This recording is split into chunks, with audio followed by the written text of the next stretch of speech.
బెంగాల్ ముఖ్యమంత్రి మమతా బెనర్జీ దీక్ష విరమించారు. Kolkata police commissioner ఇంటిపై CBI దాడిని వ్యతిరేకిస్తూ 3 రోజులుగా నిరసన ప్రదర్శన కొనసాగిస్తున్న మమతతో చంద్రబాబు దీక్ష విరమింపజేశారు.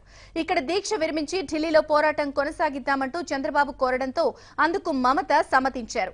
దేశాన్ని విడదీసేందుకు మోదీ ప్రభుత్వం ప్రయత్నిస్తోందని, విపక్షాలన్నీ ఏకతాటిపై రావాలని చంద్రబాబు పిలుపునిచ్చారు.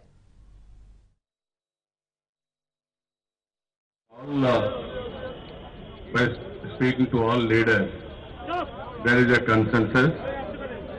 Everybody is feeling Madam should end Dharna from now onwards. We will take up this issue in Delhi. How to take forward? We are not going to leave this issue at this stage. We will continue till they stop harassment.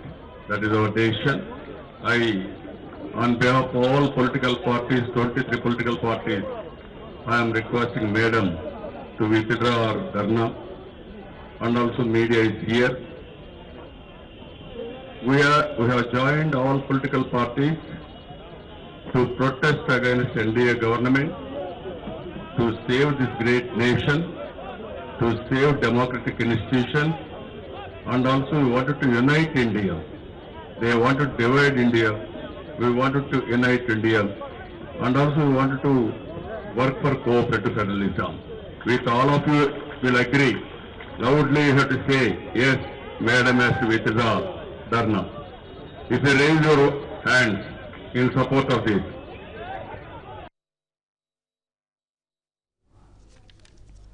రాష్ట్ర ప్రభుత్వాలను బెదిరించేందుకు సీబీఐను కేంద్రం పావుగా వాడుతోందని మమతా బెనర్జీ మండిపడ్డారు. Police అధికారి ఇంటిపై CBI దాడంటే ముమ్మాటికి మోదీ ప్రభుత్వం కుట్రేనన్నారు. BJP బెదిరింపు పప్పులు తమ దగ్గర ఉడకవన్నారు. మోదీ ప్రభుత్వాన్ని గద్దె దించడమే తమ లక్ష్యమన్నారు.